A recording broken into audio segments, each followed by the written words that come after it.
অরিত্র অরিত্র যে ছবিগুলো পাশাপাশি পরপর দেখাচ্ছি, আজকে আমি পরে আরেকটা ছবি দেখাবো যখন দেবাশিস দা আর প্রসূনদার কাছে আসবো, যে এই সাব্বির আলী যার বিরুদ্ধে এত অভিযোগ, সেই সাব্বির আলী আজকে আবার পুষ্পাঞ্জলি দিচ্ছে ঘটা করে এবং বাকিদেরকেও বলছে, আমাদের রিপোর্টারকে বলছে, আরে আসুন আসুন আগে প্রসাদ নিন, পুষ্পাঞ্জলি দিন। ভাব নেই, আমার মনে হচ্ছে উনি বোধহয় টিকিট ফিকেটের লিস্টে এগিয়ে গেছেন। কিন্তু ওভারঅল যে ছবিগুলো আমি দেখছি, এত এত ছবি পরপর পরপর গোটা জেলা জুড়ে, প্রত্যাশিত ছিল অরিত্র? আগে ভাবনা চিন্তা করা গেছিল সরস্বতী পুজোর সঙ্গে আমাদের একটা ছোট থেকে নারীর টান আমাদের হাতে খড়ি থেকে শুরু হয়, সেখান থেকে আজকে এই দৃশ্য দেখতে হচ্ছে 2025-এ। আমার সজ্ঞানে ছাত্রাবস্থায় কখনো আমি দেখিনি যে কোনো স্কুলে এরকম র্যাফ দাঁড়িয়ে থেকে পুজো করাতে হচ্ছে। এটা ছাত্র হিসেবে আমার কাছে খুবই খারাপ লাগার, বেদনাদায়ক একটি বিষয়। এবং এটা কোনোদিনই বাংলায় আমার এই 25-26 বছরের জীবনে আমি কোনোদিন দেখিনি, এবং এটা দেখতে হবে, এটা কল্পনাও করিনি।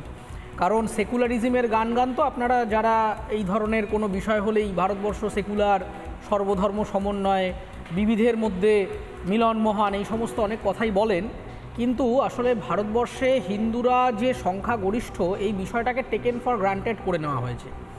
এইটার কারণে যেটা হয়েছে যে কোনো পলিসি, যে কোনো কাস্টমস, যে কোনো জিনিসের ক্ষেত্রেই হিন্দু সম্প্রদায়ের মানুষের যে কোনো আচরণ, কোনো পুজো, আচ্ছা যাই হোক, যে কোনো রিচুয়ালসই হোক না কেন, সেইগুলোকে ধরে নেওয়া হয়েছে যে এটা তো হয়, মানে ঠিক আছে, এটা হলে হলো, না হলে না হলো।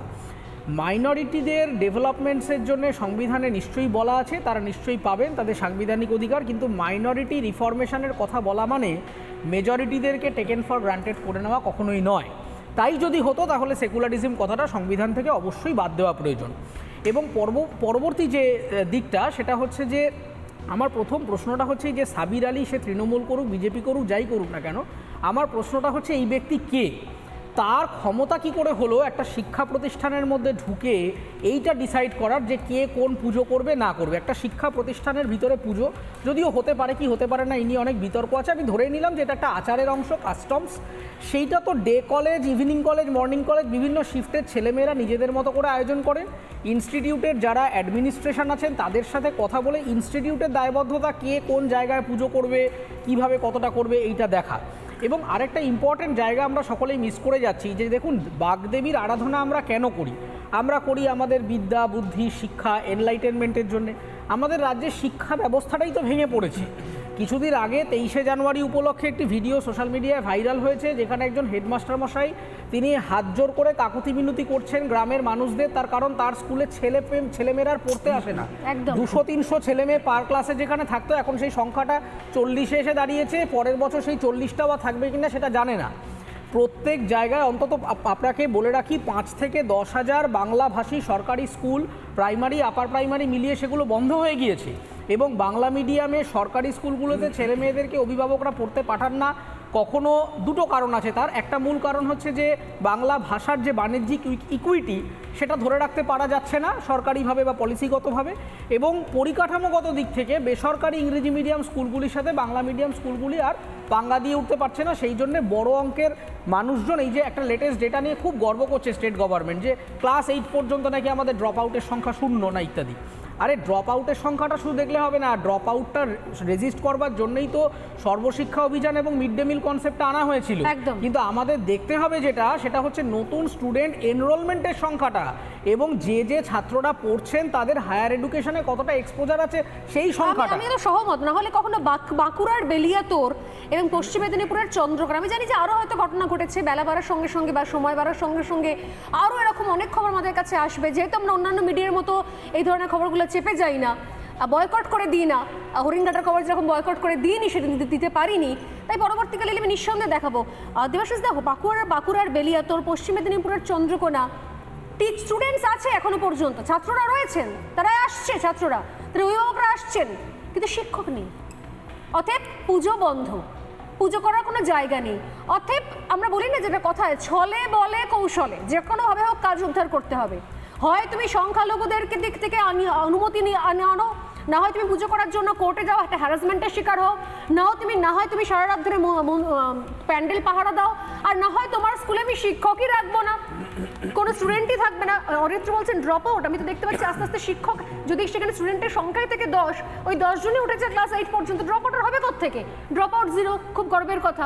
মানে যেন তেন প্রকারণে আমি মানে শিক্ষা জায়গা, শিক্ষাঙ্গন, তার সঙ্গে ভাষা, তার সঙ্গে সংস্কৃতি, সংস্কার, ধর্ম সবকিছু শেষ করে দেবো, সবকিছু চেঞ্জ হয়ে যাবে, পরিবর্তন হয়ে যাবে, আর কিছু ফিরে পাওয়া যাবে না। সেইটা কি করা হচ্ছে না একদম ঠান্ডা মাথায় পরিকল্পনা করে? দেখুন, একদম পরিকল্পনাভাবে একদম সুন্দর করে গুছিয়ে এটা করা হচ্ছে। আর এটা যে গত 10-12 বছর 15 বছর হয়েছে তা নয়, দীর্ঘদিন বাম আমল যেটা 34 বছর ধরে এটা করা হয়েছে। লেফট মানসিকতা একটা মানে ফসল তৈরি করেছে, সেই গ্রাউন্ডটা তৈরি করেছে। এমনি যেরকম দাদাদের কথার মধ্যে চলে আসছিল একটা বিষয়, যে একটা পুজো না হলেই বা কী, পুজোর দরকারটাই কি। হিন্দুদের যত ধর্মাচরণ আছে সমস্তটাই কুসংস্কার।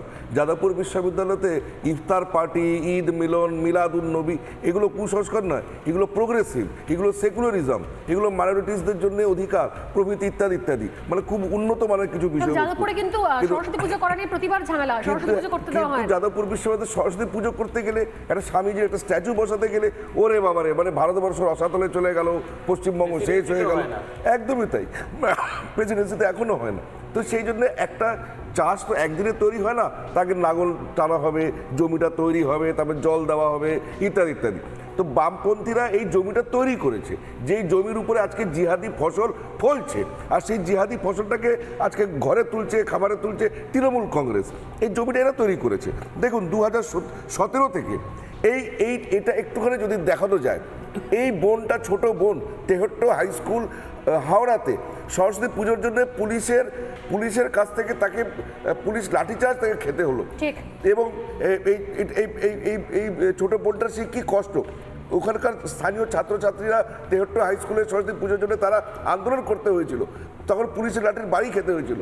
দাড়ি ভিটে বাংলার শিক্ষক চাইলো, উর্দুর শিক্ষক চলে গেল। মা সরস্বতীর পুজো হচ্ছে আমাদের হাতে খড়ির পুজো। বাঙালি প্রত্যেকটা বাঙালিদের প্রথম পরিচয় তারা শিক্ষিত, ভদ্রলোক বাঙালিরা শিক্ষিত। প্রথম পরিচয় আমাদের ভাষা, আমাদের বর্ণ পরিচয়। সেখানেই যদি বাধা দেওয়া হয়, তাহলে আপনি যেটা বলছিলেন, তাহলে বাঙালিরা যদি হাতে খড়ি দিতে পারে, তো তাহলে আলিফ বে পেতে শিখবে। আমরা তো বুঝতে পারি দেবাশিস দা, যেদিনকে রামধনুটা রংধনু হয়ে গেছিল তখনো বাঙালির ঘুম ভাঙেনি, কিন্তু আমার মনে হচ্ছে এবার আস্তে আস্তে বাঙালি বুঝতে পারছে যে আসলে অনেক বড় সর্বনাশ হয়ে গেছে। প্রশ্ন এখানে রয়েছে না, হয়তো বলছিলেন যেরকম 10,000-এর মতন বাংলা মিডিয়াম স্কুল বন্ধ হয়েছে, একই পরিমাণে খারাজি মাদ্রাসার সংখ্যা বেড়েছে। নানা ধরনের কন্টেন্ট দেখার জন্য লাইক করুন, শেয়ার করুন আমাদের ফেসবুক পেজ, সাবস্ক্রাইব করুন আমাদের ইউটিউব চ্যানেল। পাশাপাশি অন্যান্য ব্রেকিং নিউজের জন্য অবশ্যই চোখ রাখুন রিপাবলিক বাংলায়।